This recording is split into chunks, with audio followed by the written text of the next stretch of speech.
Welcome to the LawyerFair.co.uk daily podcast. LawyerFair helps businesses find the right lawyer at the fairest price. But on this podcast, we just chew the fat with some great guests. We are back. It is the LawyerFair Daily Podcast. It's Andrew Weaver here, CEO of LawyerFair.co.uk. And one of the a genuine thrill that I've had with doing these podcast shows, and we're now up to around about 57, 58, is the quality of the guests and the quality of their input. And we have another guest with us today, Laura Morris. Welcome. Hello. Hi, Laura. Now, as a very brief intro, and people who want to find out more can visit Laura's website, which is educatebusiness.co.uk. But you have a list. I was looking at your email signature, which rather modestly lists the various awards, shortlist, nominations. I mean, endless. I mean, I ran out of space reading them all. A serious amount of achievement there, Laura, and within 2 or 3 different businesses. But at the moment, your focus is on marketing strategies, is it? Yeah, I mean, I did run 2 businesses. My own business is Educate Business. So my passion is to help small businesses affordably achieve and help their businesses grow through various different ways, which I'm sure we're going to discuss.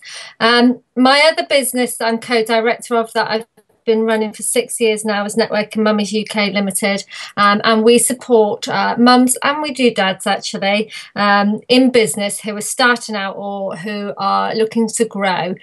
We have been selling franchises for 4 years, so we now have 32 branches in the UK where we provide free networking and affordable workshops. And then every year, and this will be our 3rd year in 2016, we run business awards that actually recognise the hardworking mums and dads across the country.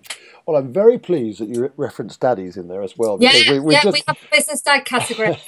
we've just had Laura and I, just off the record, have just had a right old natter about the challenges and joys of being working parents. And so that's Networking Mummies UK. Yes. Is that the name of the company? Yeah. Okay, that's brilliant. Now, as you know, Laura, we try and cram a lot into these very brief daily podcasts. So we're going to try and get you focused towards some serious bits of advice and insight here.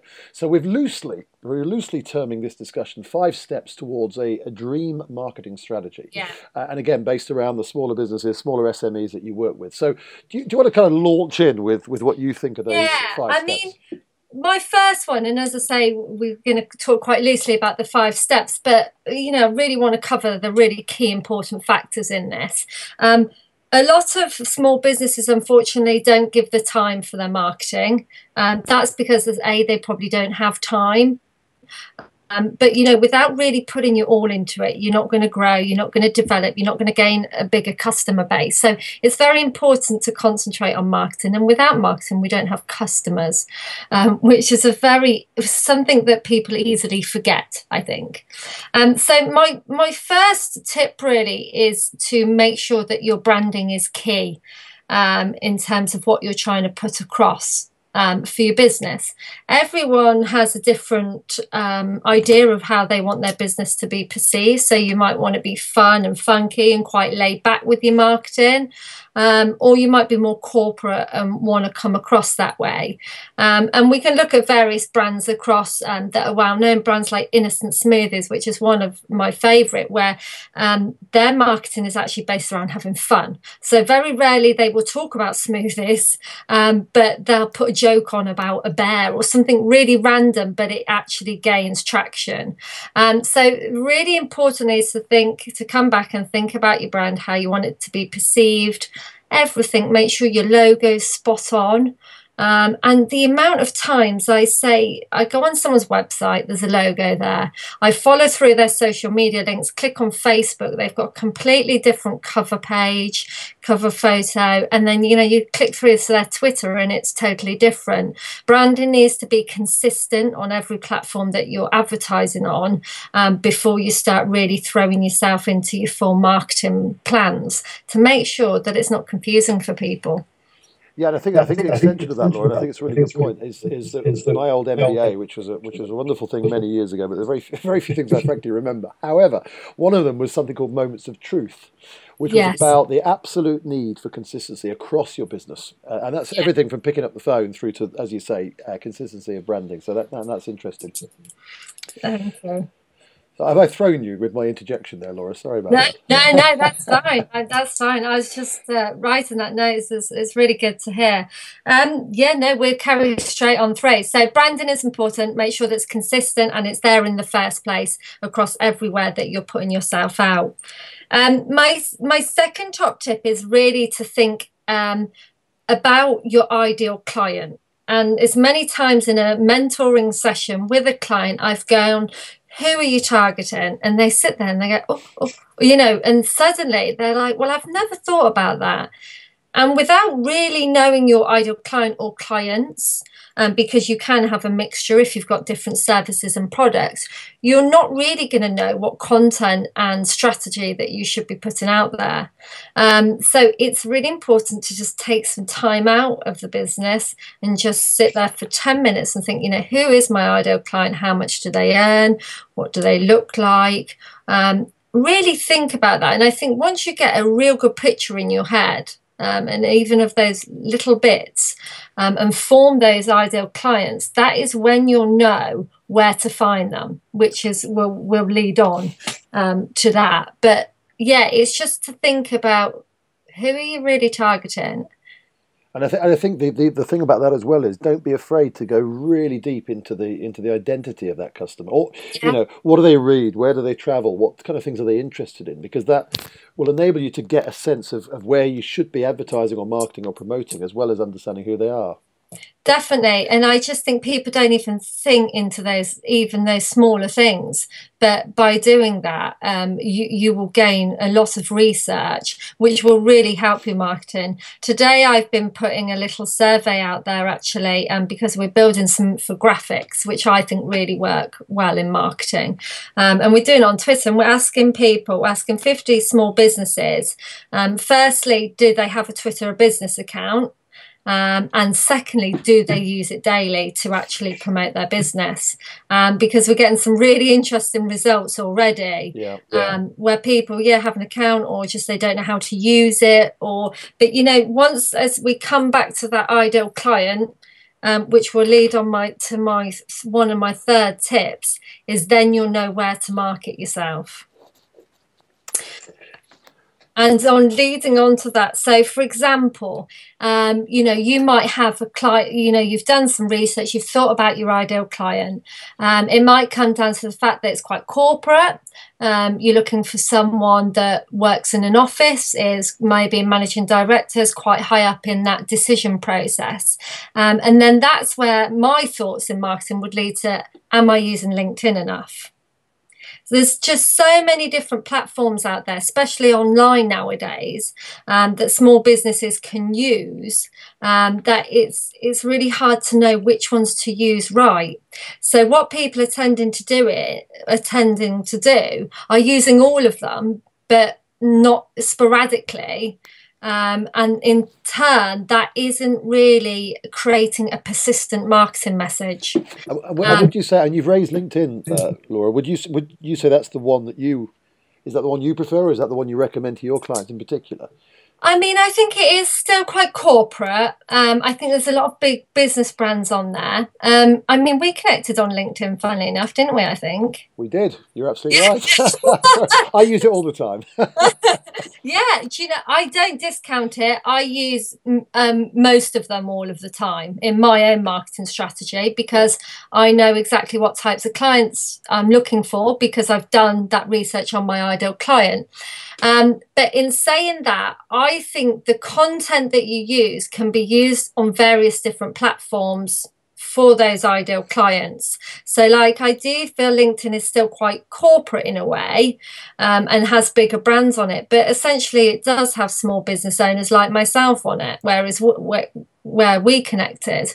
But then again, you might, like one of my clients, she goes into care homes and does music workshops. So she's having to target care homes, and that's, again, a LinkedIn is a good platform to kind of search those types of things and to find a decision maker in it. So it's really thinking, that, okay, maybe you might be looking for a mum that works from home. You probably find her on the likes of Facebook, tends to be in the evening after maybe 8, 9 o'clock when the kids are in bed and she's scrolling through a news feed. So it's just, you know, targeting your content towards the different platforms. It's really thinking outside the box with it. But, you know, it's another good step in the process. Excellent. Like it. Where are we now? We've got to 4. Are we 3 or 4? Number 4. We are on number 4. I am following you. That's telling you that I'm following you very closely. You can probably guess that my next one is going to be about content, and that's following on from that. A lot of people come to me and say, great, but I just don't know what to tweet, or I don't know what to put on my Facebook page. And, you know, you really do have to think outside the box. And the more you do it, I think the more you get into it. But a little exercise that I teach people to do is to sit down with a pen and paper, and to think about all the keywords that are in their business. So for me, it's like business solutions, you know, mentoring, social media management. What are all the different services or products you offer? And what are those keywords that you can use in your marketing? And once you have this batch of keywords, they are great to then just put in the various different contents, whether it's a tweet or a Facebook or a LinkedIn post. So it's just really getting to know your business. Not many people will take a step back and just really think, you know, we all do it. It's hard to work on our business because we're always working in it. But this is really key to really understand where you're trying to head with it. Well, I think that's a key phrase. You're working on it as well as in it. Yes. You know, people need to just take a step back. I actually, do you know, I almost put my hand up there to say, because Laura and I, although this is an audio recording, we kind of got a video link as well. I always put my hand up there so you knew that I wanted to say something. I felt like I was in school. because before I forget, the other thing about content, and in fact, funnily enough, my podcast tomorrow is with a guy about this very issue, and it's about authenticity. And yeah. I think whatever you think about Jeremy Corbyn and his politics and all that kind of stuff, I think the reason that he's got this groundswell of support is actually people view him as being authentic. And I think with content in particular, I don't think you should try and be anybody else but yourself. Yeah. Because at the end of the day, particularly with the smaller businesses, particularly the owner-operated businesses, they're often sold on the basis of the business owner themselves, aren't they? Whatever the product or service is. And I think if you are sticking content out there, make sure it's authentic, make sure it's about what you really believe in, because people buy that.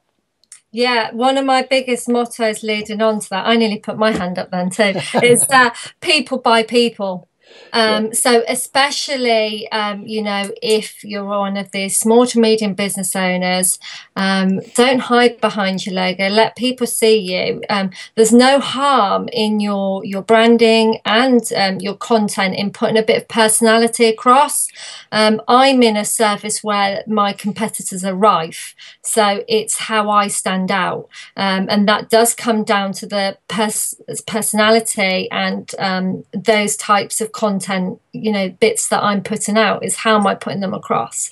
How do I want that to be? I'm going to confirm something as well. That Laura's, if you look at Laura's website, educatebusiness.co.uk, I think your personality comes powering across on that website. So it's a great example if anybody wants to look at that. Okay, we are on to number 5, I think. Yeah, I just want to say, I'm just leading on, I hope you don't mind, about the website. It's really nice to hear people say that, because that is what I have tried to do with the website. I really wanted it quite vibrant, funky and colourful, because I like that. That's me. But one tip, just a little extra one, is I like to have a video on the homepage of my website. And it's a big statistic that 72% more people are more likely to buy from you if a website is present on your website. Sorry, a video is present on your website. Yep. Luckily, I had the chance to have it filmed professionally with Barclays and NetMums a few years ago. I mean, I totally cringe at it. But the amount of people that have come to me and said, you know, I literally bought into you because I watched that short video and I could relate to you.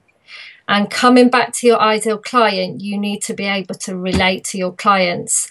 So when doing your content, you know, you can you don't have to just, it doesn't have to be salesy. Like, you know, I can build a website for you, for example. Talk about the solutions that you can offer your client, because when we read something like that, straight away you're giving a solution to someone, and then it's much easier for them to buy into you because they're seeing a way out to their problem. Yep. Okie dokie. Great. What's number 5? Number 5 is to be persistent and consistent. One of my biggest bugbears, and I call people binge tweeters, and they'll be like, oh God, right, I haven't done any tweeting for a couple of weeks. They'll come on, they'll do about 20 in one day, all in like a real quick succession, and then nothing for 2 weeks. And then they'll come to me and say, I've got no customers. You know, really, really important is to have that consistency in your marketing. I know people struggle with time. It's one of, you know, people's biggest problems, because we try to be a jack of all trades in business because we have to be. But write a marketing plan. You know, just write a goal that you set yourself and say, I want to be daily on this. I want to post daily here, or I want to be doing this. I want to go to one network in a week offline, you know, not just online. We have to think of that offline as well. But do stick really strategically to a marketing plan, because you'll see the results, and the amount of people that come up to me and say, I see you everywhere.